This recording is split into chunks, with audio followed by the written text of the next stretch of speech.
nostalgia, memories, growing up in Central Florida in the 1990s.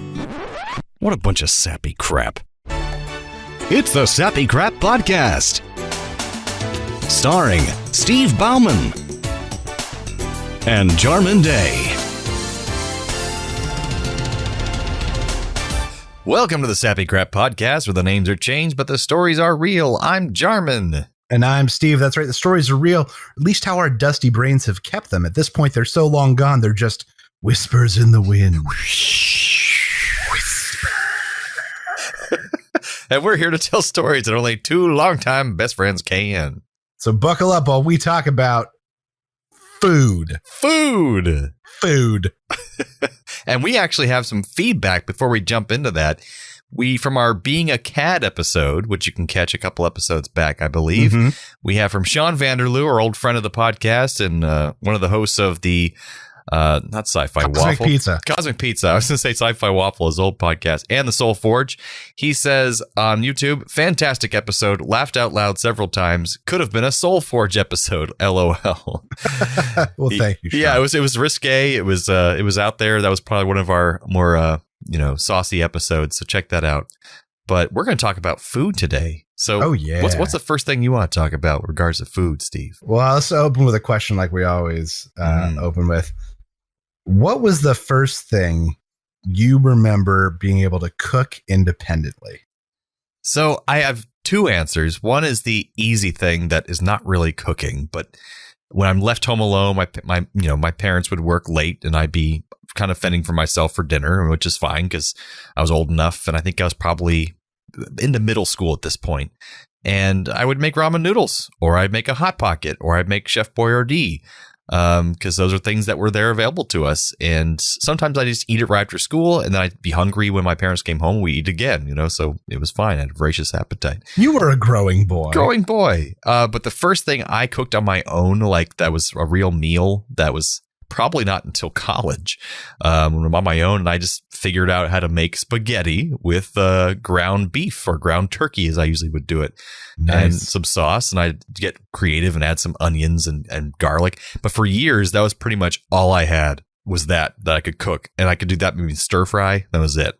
But now I cook a plethora of things. But that was like all I could cook back then. What about you? What's the first thing you remember cooking? The easy thing, and once again, similar easy answer, was like Bach mac and cheese. Oh, yeah. That's some steps. That's some steps to it. As a kid, though, being really concerned with getting everything right. Like, oh my God, how much water? 2 cups, and going and getting the measuring cup. Instead of it's like, oh yeah, let's fill this saucepan halfway. Right. And it's like, oh, the noodles have to cook for 9 to 12 minutes. Well, it's been 10 minutes. I've been long enough. Instead of just looking at the noodles and being like, yeah, they're done. It's just funny. As a kid, it just seemed like so much more of a bigger ordeal versus when I make it for Joyce now. It's like, whatever. Like, I think 2 tablespoons of butter. It's about 2 tablespoons. Once you have kids, I'm sure it's like, yeah, it's fine. But I'm still like that. 2 tablespoons of milk. How much is that? Should I measure that? But now it's just like dash of milk, whatever. What about like a more real meal with your adult life? It's the first thing you remember being kind of doing well with. You figured it out. Spaghetti is one of those ones that like got me through post college years. Right. I feel like I do Southern gravy really well. So I do biscuits and gravy occasionally. Ooh, that sounds great. Yeah. Southern sausage gravy is one of my go-tos. That's a good one. And I would say a trigger warning to our audience: if you're hungry, don't listen to the rest of this episode. That's right. And I feel like I make soups well. Okay. Like I have a good idea of what flavors are supposed to go together. Mm-hmm. And things that just make a good soup. So if you have these things, you're probably going to end up with an okay soup. Very nice. And you have like a lot of tools in your kitchen now. You got the air fryer. You got the what do you call it? The Instapot. You got Instapot. Oh man, I love my air fryer. I've heard. I like the Instapot, but man, do I love my air fryer. People rave about it. They are. I mean, it's phenomenal. It's truly phenomenal. We don't use the microwave for anything anymore. Oh yeah, that's great. Like reheat leftovers, air fryer. You want the crispiest tofu you've ever had in your life? Air fryer. Piece of toast, air fryer.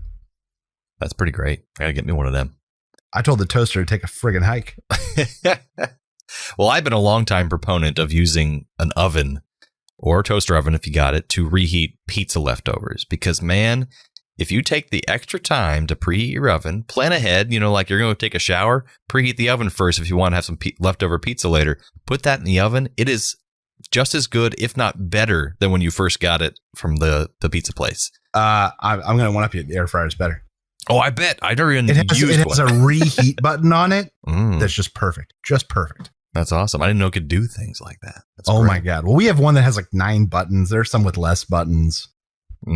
Like more and less complicated.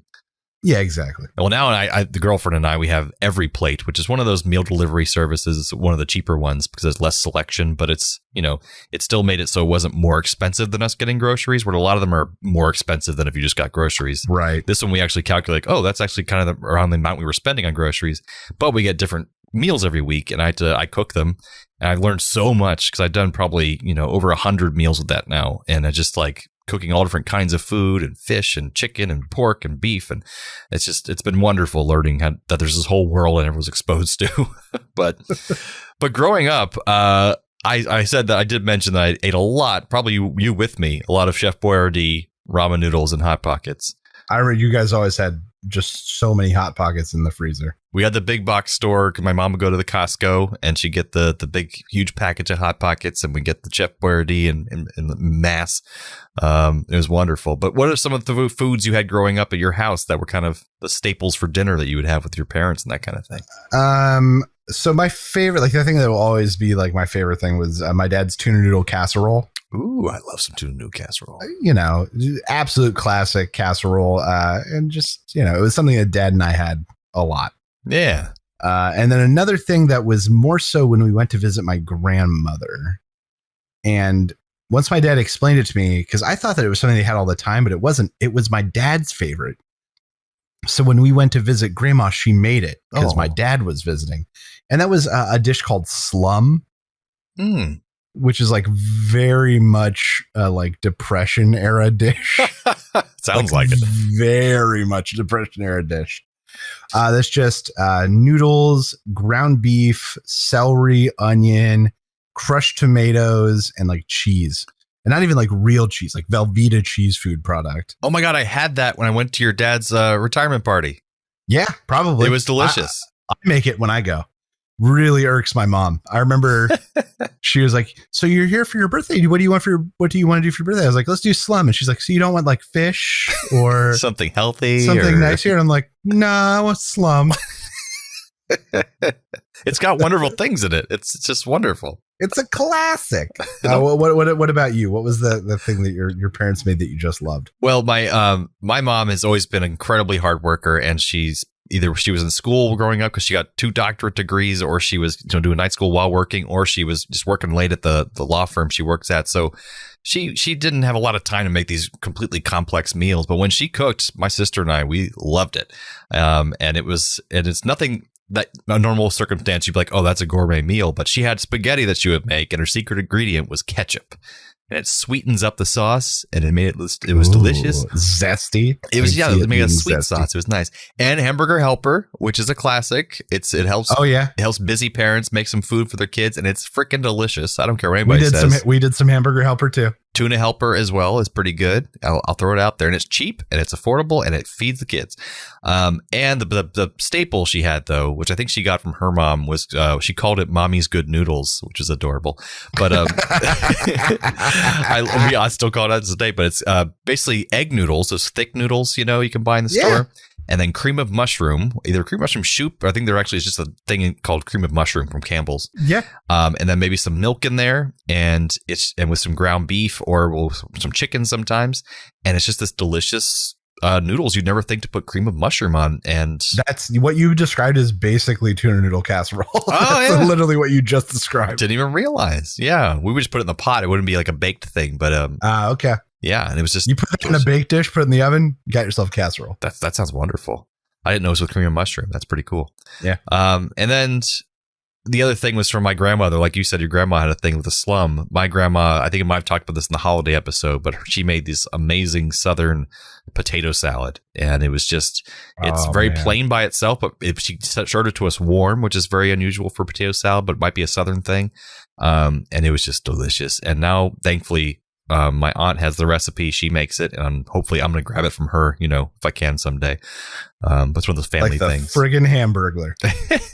Exactly. Rebel. But what's weird is that we didn't have a lot of vegetables growing up. That wasn't a thing my mom liked very much. So Ashley, my sister, and I didn't eat a lot of vegetables. But now, and my mom's not very experimental with food. She has a particular palate. And so my sister and I, though, eat anything now. And we eat lots of vegetables. And so strangely, it worked out. Yeah. So are you kind of a picky eater still, or do you eat pretty much anything?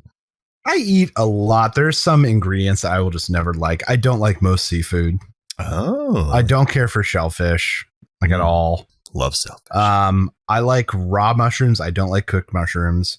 And I hate bell peppers in pretty much any form at all. That's quite a bit. But most things otherwise, most other vegetables and stuff, I'm fine with. Well, that's good. I think mine only are olives. I cannot stand the taste of olives. And then bananas, I can't stand the consistency or the taste or the smell of bananas. They repulse me for some reason. I wish they didn't. They're a handy snack. They're healthy, a lot of potassium. And we don't get a lot of potassium in our diets as people in general. So, dude, just have a single leaf of bok choy and you're done. You got all the potassium you need. I do like bok choy. That's right. Yeah, absolutely. Yeah, I think so. One of my all-time favorite foods, I'll ask you the same question after I've finished this, when I was a kid outside of the home, was this thing called the Monterey Jack chicken sandwich from Wendy's. And it was like the McRib for McDonald's, where they bring it back and they take it away for a while for some reason, and they bring it back. It's a big deal. They did the same thing with the Monterey Jack chicken sandwich. And I would get all excited when I see the commercials on TV that it's coming back in 2 weeks. I'm like, I have to get some. And so I remember my parents telling this story because I was like 8 years old. And in one sitting, I ate 2 of them and a whole thing of fries and felt fine. And I was so happy. I was like in the happiest place in my world. Yeah, you were like a drug fiend. Oh, yeah, just devouring these sandwiches. And they have a similar thing on at least the American Wendy's menu now called the Asiago Ranch chicken sandwich. But it's not quite the same for some reason, because the old sandwich was just a fried chicken breast, Monterey Jack cheese, and I think ranch dressing with lettuce and tomato. And that's pretty much the same sandwich as the Asiago Ranch chicken sandwich, but it's not the same. It's just not. And they never brought it back, and I'm so pissed. It's been like 15 years. Those sons of bitches. Oh, I would eat it in a heartbeat. Is there food like that, like you went out to get, that you were always excited about? I mean, I was a big McDonald's kid. In fact, my dad will attest that my first 3-syllable word was McDonald's. Oh my God. That's hilarious. But like, there's nothing better, like a McDonald's hash brown. Oh, in the morning. Yeah. There's like nothing better. That little hockey puck of love. Oh yeah. It like burns your mouth, but you don't care because you just want it in there. Mm-hmm. Because if you don't get that first one in, how are you going to get the next 3 in your mouth? Like that kind of thing. You're supposed to eat one of those. Shh, quiet. I want them to make a breakfast sandwich where both buns are replaced with those. Oh, I would totally eat that. Just melt in your mouth. Everyone would. McDonald's, get on it. Oh my God. So that was the big thing. That was what you wanted to do. Oh yeah, I was always a McDonald's kid growing up. Wait, so I have to say, out of all the fast food burger joints, which has the best fries? McDonald's still has it. Oh, see, I think McDonald's has the worst of all the. If I could get McDonald's fries with like a Wendy's burger, get those two together, I think I'd be. That's be pretty fair. Camper. I mean, but one of my favorite things is the double quarter pounder with cheese. It's like a dream of mine. I love that thing. I don't eat it anymore most of these days, but yeah, you eat it and then you hate yourself. Yeah, but the 3 fries though. McDonald's, I feel, the droopiest, greasiest ones. And then Burger King has those wonderful, crispy fries. But Burger King's burgers are so bad. No, yeah. I'm not a fan. The fake smoke flavor is just so overwhelming. It's always there. Yeah. Yeah, I'm not for their burgers necessarily. I'll eat them if I have to, but their fries are the best. But also, I would say there's Checkers and Arby's, which have like the red seasoned fries. Those things can make love to man. I mean, the Arby's curly fries. Oh my God. They're wonderful. Give me those, a big beef and cheddar, and a toilet, and I'll be good for an afternoon. And a toilet. Oh my God. You just eat them directly on the toilet. Because it's coming right out in a few minutes anyways. Yeah. I mean, it's more of a timing thing. More than anything. And I've had binge sessions where I've ordered in the middle of the night. This is like several years ago, where I'd order like the 12 pack from Crystal Burger, where half of them are the chicken crystals and then half of them are regular Crystal Burgers. And I eat like almost the entire thing in one sitting. I miss White Castle and Crystal. Oh yeah, White Castle, Crystal, pretty much the same thing. Yeah. But God, that's so terrible for you. All right, so let's go to the other end of the spectrum. What's the first like fancy restaurant, fancy dining experience you remember? Oh, I remember going to a place with my dad and my sister. I think it was for her birthday with her friends. And my dad was being real flashy, as he could be sometimes. And it was this fancy steak restaurant, I think called Peter Scott's, which is ironic because later on in life, my stepdad's name is Scott and his son's name is Peter. Peter. But we went to this place called Peter Scott's. That's how I always remember the name of it. And it was so fancy. And like, this is really expensive. He's going to pay for all of her friends too. And so we get the bill. And it was really good, but I was like not very excited by steak back then. Because I've just been turned off by it. But now I like steak a lot. But at the end of the meal, they get the check, and my dad looks at it. And he goes, "Guys, just hang on for me. I'll be right back." He goes across the street. And he has to go to the ATM to get more cash because it was so expensive. Sure. And he comes back because there wasn't even really debit cards back then. I don't even think. Was there? I don't even know when debit cards came around. But they would create credit cards pretty early on, but I don't think debit came around until later. So you had to have cash on you or a credit card. And so he wasn't going to use a credit card, so he went and got more cash. And so I remember that experience being very fancy. And us going to Ruth's Chris Steakhouse for, I think, prom or something. One of those events. Prom, our senior year. Yeah. Yeah, that's a very fancy place. Those are my earlier fancy places that we went. But yeah, many more since then. What about you? I'd forgotten about Ruth's Chris, but you're absolutely right. We took our dates there because it was like family style. And so we were like, we can split X, Y, and Z and save a little bit of money. It was that sort of logistics. And this is the place, folks, they bring the steak out to you and it's currently sizzling with the butter coming off in of it. Butter. Yeah. And I remember you specifically, yours came out sizzling in butter and there was a pop of butter and it got on your shirt or your tie. Yes. And you were so distressed. That's a good word for it. You were so distraught by this. I am distraught. So my first like fancy early dining experience is we went to visit my brother in Seattle, and I think that he had either just gotten a promotion or maybe it was his birthday or something. And so my parents booked reservations at the place at the top of the Space Needle.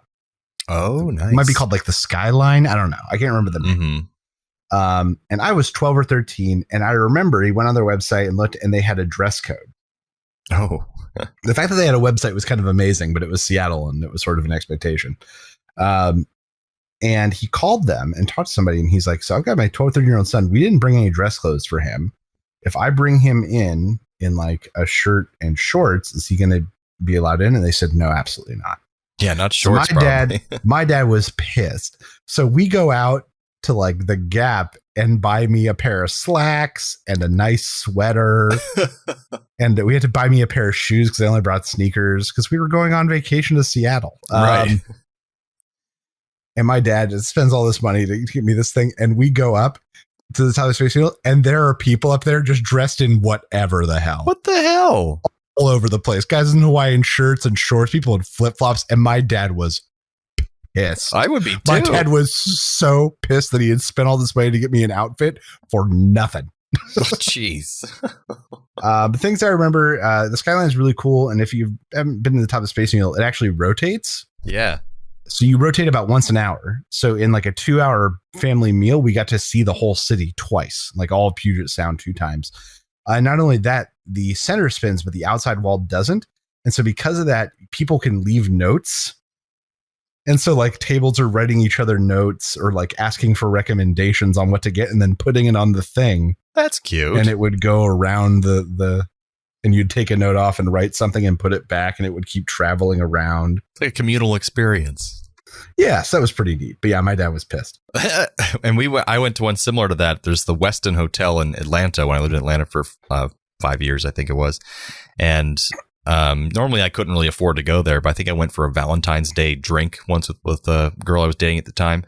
And it spins as well very slowly. So you can, and each part of it's all windows all the way around. And they put a placard saying what part of Atlanta you're looking out on, which neighborhood, And in the center, they have a little jazz band playing. So like the jazz band's stationary and you're kind of floating around the jazz band as you're looking out across Atlanta. And I think one drink is like $14. You know, so we had like maybe 2 drinks and we had dinner at some cheap place afterwards. Oh, man, those are strip club prices.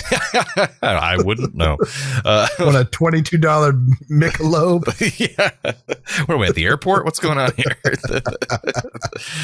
But, and I would say one of the fancier places I've been was a place just a couple weeks ago with my girlfriend for our 2-year anniversary. We went to a place called the Ravenous Pig. And I actually sent Steve and a couple of our buddies a picture of what I had because it's one of the more adventurous things I've eaten, which will go to our next question too. Because we had in one sitting, we decided to get a bunch of appetizers instead of like just one meal for each of us. We got beef tartare, which if you're not familiar, folks, it's raw beef, but prepared in a certain way where it's safe. We had bone marrow, just a giant bone of a cow cut in half with the marrow sitting there. And you just take some crackers and pull it on out of there. And then squid. So we had this table full of exotic food and you could see the tentacles. And my girlfriend has assured me, because I've had squid a long time ago and I didn't like it because it was so chewy. And she's like, if it's prepared right, it shouldn't be that chewy. And so I put this piece in my mouth with this aioli sauce they had. It just melted away. I mean, I could feel a little bit of the weird tentacle rubbery things there, but it kind of melts away in a minute after because it's prepared so well. It was delicious. What's some of like the weirdest things that you've eaten? Yeah, I don't really eat weird stuff. I mean, that's fair. I mean, but would there be one thing that stands out? Like, oh, that was kind of strange. That's why I never ate it again. I had like an oyster once and almost vomited. So that was kind of it. An oyster once. Oh my God. Shellfish, for the consistency of shellfish. So like rubbery, bouncy texture just does not play well. I get it. With my mouth. And they don't have much flavor necessarily on their own. They're supposed to be ate with something. So like a sauce of some sort, some horseradish, some hot sauce, some kind of butter, like escargot. I've had a few times. Snails. That's it just tastes like the butter that it's in. That's pretty much all. I mean, I guess the most exotic thing I ever ate was at a place called Beth's Cafe. I'm not sure exotic. Extreme might be the better idea. Beth's Cafe in Seattle, who's notorious for doing these huge omelets. Ooh, sounds great. And it's this big thing to like go in and eat a Best Cafe omelet. So I went in and I had their 6-egg omelet platter. Oh my God. Which is a 6-egg omelet, a whole plate of hash browns. And I mean a whole plate of hash browns. Like 6 pieces of toast and something else. It's huge. It's like a fucking pizza tray filled with an omelet. That's ridiculous. And I ate the whole thing. Every part of that dish? All those dishes? Because my buddy Jeff said if I ate the whole thing, he would pay for it. And he regretted every inch of it. And so did I. Oh, eventually. I'm sure. Just like when you tried the milk challenge that one time. Oh, yeah. Let's talk about the gallon challenge. I don't know. Did we talk about that on this show? Maybe, but it is food related. So yeah. Last day of senior year, there were like 6 of us and we were going to do the gallon challenge. For anyone who doesn't know what this is, it takes on, it's like an urban legend almost. And depending on who you talk to, there's different rules and stuff. But for ours, it was you had to drink the gallon. The second thing on paper, it was you have to drink the gallon in under an hour. And then you have to keep it down for an hour. Right. And so by the end of the day, it's just me and one other guy who have not backed out of doing this. I never even started. I just wasn't even going to try it. No, but at the beginning of the day, there were like 7 of us that said we were going to do it. And by the end, it was just me and this other idiot. So we go over to someone's house. We go over to this guy's house. It was his house and his parents weren't home yet. And him and I start going and I get about 3/4 of the way through it. And you just feel the worst you've ever felt. In your whole life. In your whole life. And I keep going and I just feel like I'm going to die. And I realize that like, I don't want to wait it out. I know that I'm not going to be better 20 minutes from now. No, it's going to be worse. So I'm like, I'm not going to take the whole hour. So I get the thing in front of me as quick as I can. Probably about 20 minutes in, I'm down to the last inch or 2. Oof. And I feel just vomitous. And so I say to myself, I need to get this all inside my body right now or it's not going to happen. Mm-hmm. So I stand and I do one final power chug. Oh, God. I remember, I think I have it done. I put it down and then this kid, J-Ho, goes, there's a little bit left in the bottom. And I look and sure enough, there's like a sip in there. No. So I go, I have to raise it to my mouth one last time. I get it down. I like walk around with my hands on my hips for maybe 30 seconds. 30 seconds might be generous. Mm-hmm. And then I just vomit cold milk everywhere. Just everywhere. Oh my God. And it was, I remember it being pink. Everyone's vomit was pink because he vomited too, I think. Oh, he did. And he will maintain to this day. I remember he was like, no, I got the whole thing inside of me. No, that's absolutely false. That is absolutely false. I don't remember him getting the whole thing. Maybe he did, but I don't remember that. Well, the other thing is that him and I had this rivalry of one-upsmanship that Yep. that I could just see him being like, no, I did it. Like at the time. But no, he did not. He had maybe a quarter of that thing left when we both finally threw up. It was like pink milk everywhere. It was because I had like candy earlier in the day or something. So yeah, pink cold milk everywhere. And we were in the backyard at that point. So it was and then we safe. went to like a nice dinner, like a graduation dinner at a place. I wish I could even remember. It was towards downtown Orlando.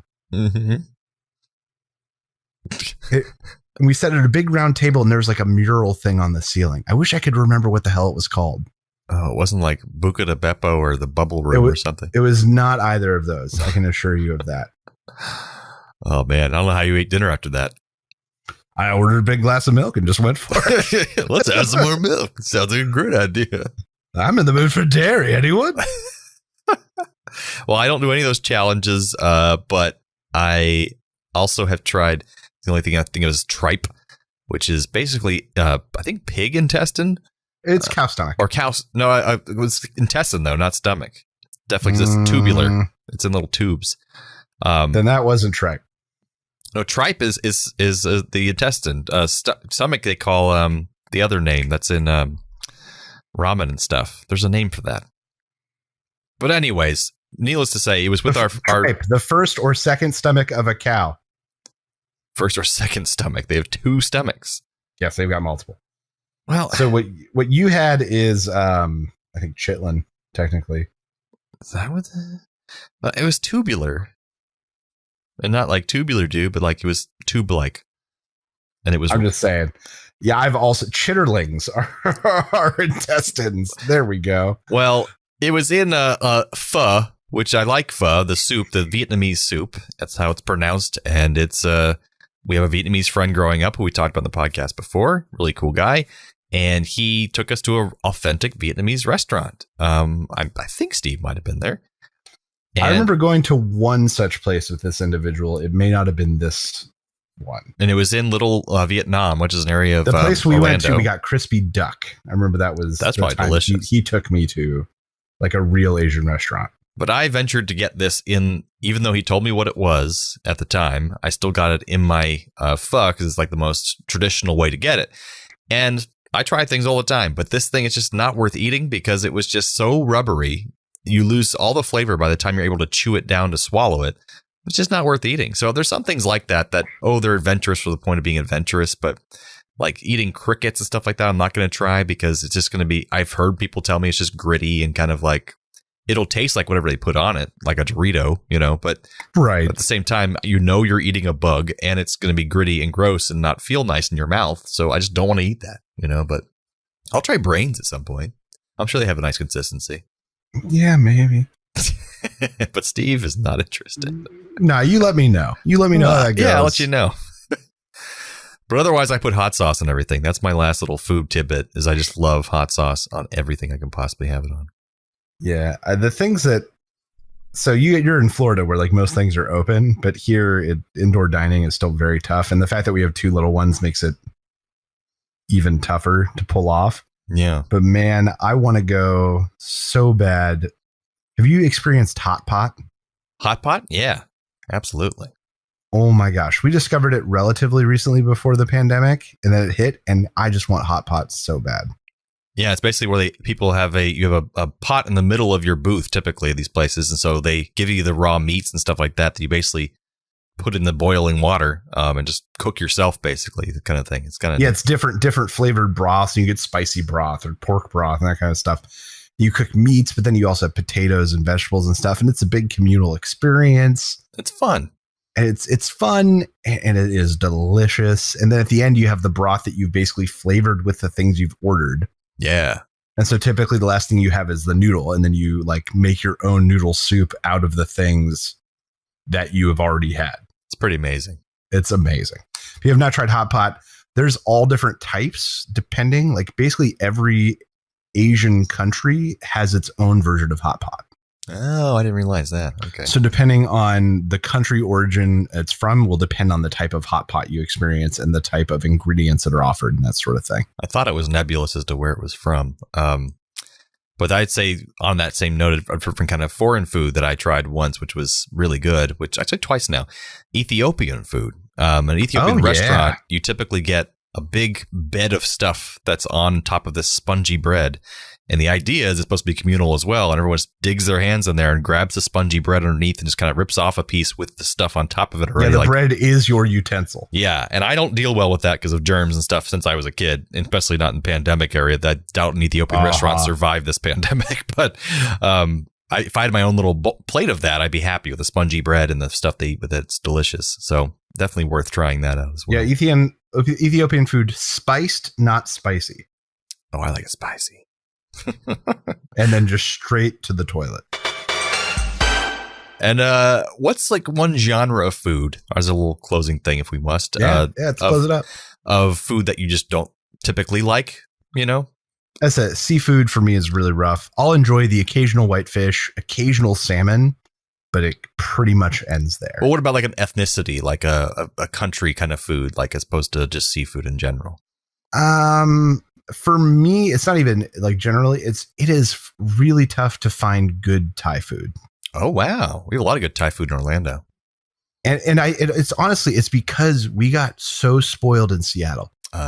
Seattle, I'm sure someone will argue with me. Seattle has the best Thai food in the United States. I can think of multiple rundown rinky-dink in a converted house places in Seattle that are better than the best Thai food that we have found in California.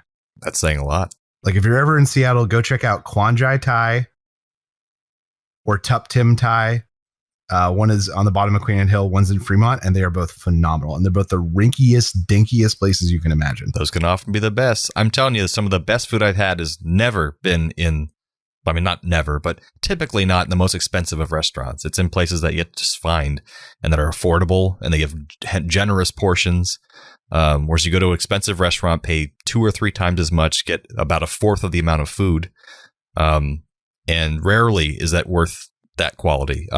I will say Ravenous Pig the other day was worth the quality. Oh my God, it was really good. Oh yeah. But and I would say my least favorite genre as far as like ethnicities of food, unfortunately, is Greek food. I just don't like a lot of the grape leaves and like there's a lot of mushy foods in Greek foods and like a lot of starchy kind of things. And it's just like heavy cooked and long cooked. Yeah, boiled things. And it doesn't appeal to me. It's not that I can't eat it, but like it's just not something I'm going to go for. It's just not exciting to me. But yeah, that's fair. Same thing with German food. Like I love some German food. Yeah, we could boil that. But man, give me some Wiener Schnitzel, man, and some sauerkraut. I'm all over it. All over it. So that wraps up this episode of the Sappy Crab Podcast. Hope we made you very hungry. That's right. Join us again next time when we're going to talk about something so extreme that we don't even know what it is yet. Oh my God. So thanks for joining us for this delightful stumble down memory lane. And don't forget, the good old days weren't always that good. But they were delicious. God. This podcast was brought to you by A Play on Nerds.